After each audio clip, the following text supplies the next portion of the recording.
which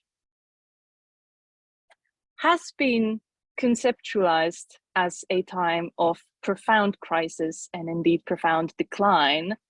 And this is a narrative largely based on historical sources or supported through archaeology, but not necessarily derived from it, which I believe has led to certain infelicities in how we define crisis in the first place, and also in how we look at its impact for subsistence, for life ways, for living practices, for what actually matters to people. So first of all, to give a little bit of context, this is where we are. This is the Persian or Arabian Gulf, surrounded by Iran, the Arabian Peninsula, Iraq to the north, and the vast expanse of the Indian Ocean to the east and southeast. Now, the period we are focusing on is the 11th to the 14th centuries AD. And this is important because traditionally, it is the period immediately before the height of the Abbasid Caliphate between the 8th and 9th, to a lesser extent, 10th centuries, which has been seen as a time of great economic, social, and cultural flourishing. And in the Gulf in particular, there has been this vision of long distance trade going all the way from the Gulf, from Basra to China, which has been immortalized in popular texts that we know to this day, such as Tales of Sindbad. Now, what follows is a period which has been often seen as that of economic crisis and political crisis and economic decline. And there are reasons for this vision of a political crisis.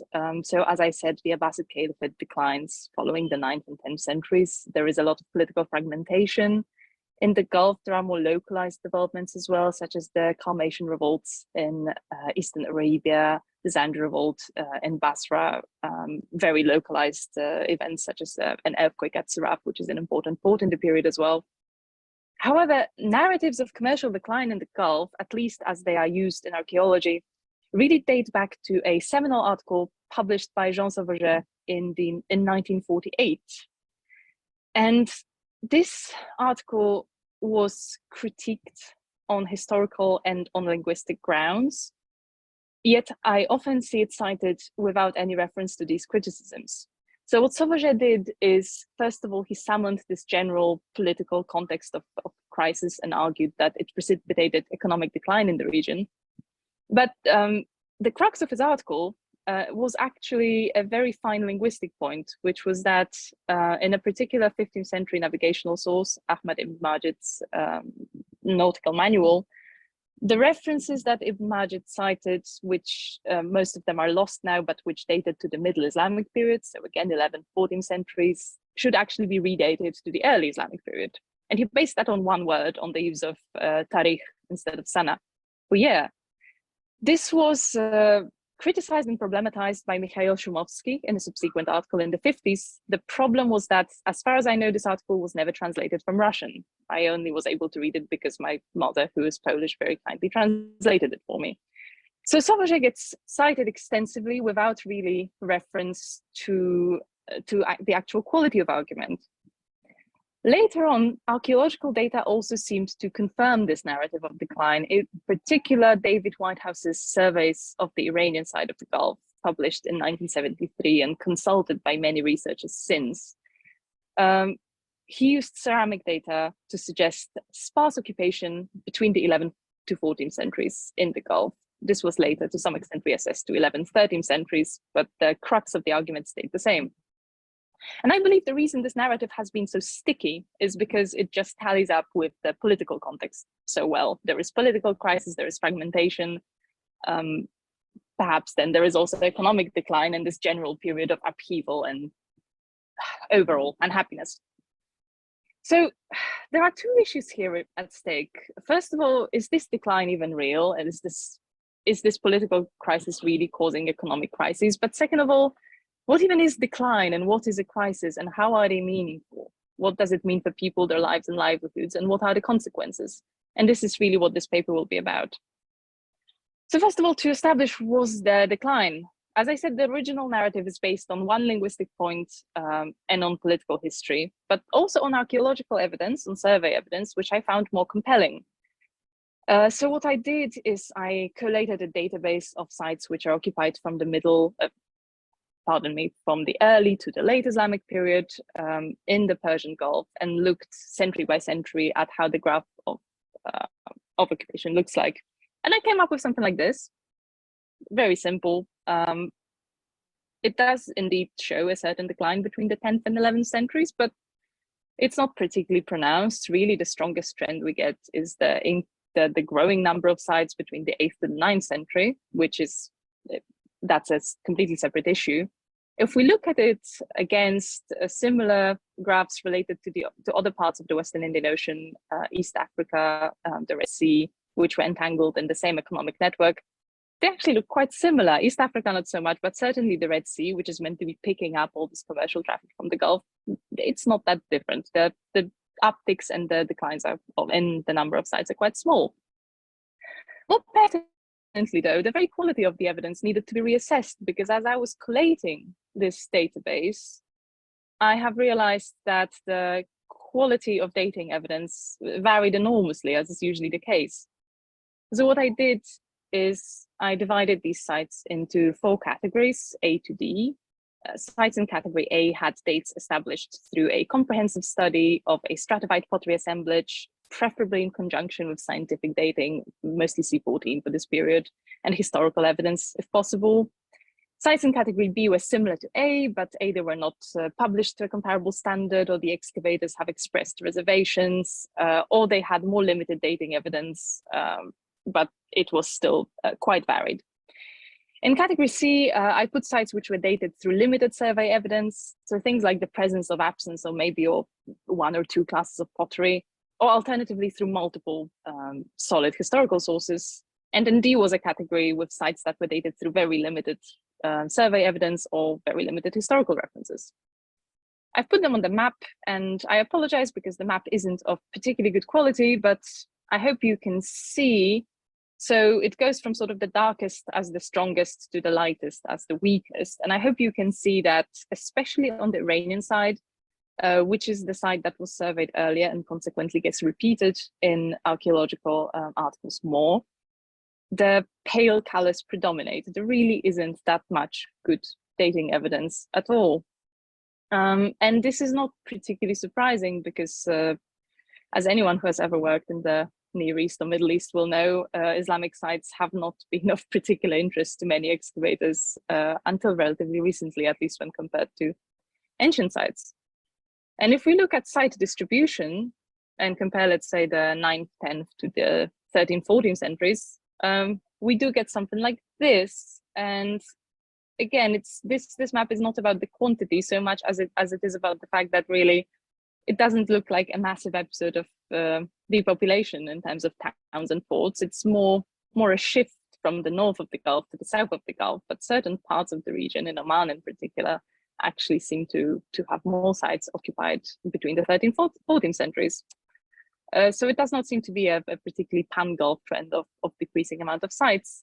And then, of course, there is the issue of the fact that what even is decreasing number of sites and what is survey evidence. It could simply point to changing modalities of trade, for instance. It could actually point to the consolidation of larger ports versus smaller stopover sites earlier, to a dominance of commerce based in on fewer stopover points rather than cabotage and so on. So really, it's an argument that has been repeated frequently, but does not actually seem to be built on particularly solid ground. Another way that this economic crisis and decline precipitated by political events has been conceptualized is this notion of decreasing transoceanic connectivity in the Persian Gulf in the Middle Islamic period. This is really only tangentially relevant to this paper, so I will not talk about it all that much, but just to note that on the 2 sites that are marked on this map, one is Bilad al-Qadim in current Bahrain, one is Julfa, which is actually 3 sites, but they were occupied in succession or concurrently and historically have been just known as Julfa. So they have good ceramic assemblages published quite recently. And if we look at the proportion of pottery, imported pottery by provenance, we get trends like these. So this graph pertains to Julfa, which is the site in the Emirates. And we can see that really the trend with the Middle Eastern glazed pottery is relevant to the late Sasanian period. So it's not even Middle Islamic. The trend in the Middle Islamic period that we can see is this growth in Middle Eastern unglazed imports and indeed a very steep decline. However, this is actually mostly caused by one single type of pottery called whiteware. If we plot the distribution curve over time of whitewares and of Middle Eastern unglazed on this side, we get something like this. So they map almost perfectly onto each other. And whitewares come from Iraq. We know that because it's a very specific type of clay. So really what we're seeing is decreasing connectivity with Iraq, nothing about the Indian Ocean, nothing about long distance trade. And in fact, if we look back on this slide, we can see that Far Eastern pottery, which is always very rare because it's an exotic, luxurious good in this part of the world, actually picks up towards the end of the this particular part of Julfar's occupation, which is the 13th century. At Bilad al-Qadim in Bahrain, the trends are quite vague. There are increases, there are declines, but overall, again, there doesn't seem to be a very strong trend of decline in anything except for whiteware. So again, decreasing Iraqi connectivity. But this is really just a side point, because what this made me think about is that, okay, so we know there were all these political developments, but ultimately, what did they really mean for people? And even if decrease in connectivity, for instance, was the case, how meaningful was it for the people who actually lived on these port sites? We know from, for instance, Fani Basad's brilliant recent work on Abbasid trade that it was very much mediated by a class of grand Tujar merchants who had very little to do with the vast majority of people. And it's a bit like asking, you know, which of the sides of this slide are more relevant to the lives of most people today? Is it the long distance connectivity, luxury goods, and high stakes politics? Or is it what you do for a living every day and what you eat and where you live? Well, it's a rhetorical question, of course. I think everyone will agree that it's the same. It's the second. And I think a much better proxy of crisis, in the sense that is meaningful for most people, is quality of life. And quality of life can be measured archaeologically, I would argue, quite well, because when we really think about it, we spend our lives doing mostly three things. We eat, we sleep, and we work, which is a common sentiment. Now, in terms of sleeping and eating, for various reasons, this is actually surprisingly difficult to look at in the Gulf, because data on the domestic built environment are scarce. Archaeobotanical and even archaeozoological analyses are becoming more frequent, but are still not particularly common. But the work part I found particularly interesting, because in archaeology, it's often conceptualized as a part of subsistence or part of economy, part of production, but work is also an activity, it's a practice, and it's something that for most people takes up the majority of their life. So the way we work has a very direct relationship to the quality of our lives. And this is something that I have been exploring in my PhD thesis, which I'm currently writing. We go back to these two sites that I was looking at.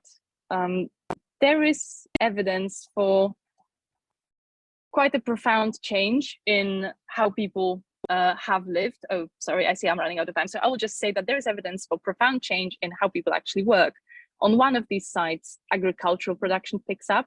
Later on, ceramic production develops. On the other side, ceramic production of glazed pieces, which are actually quite high status, develops in the Middle Islamic period.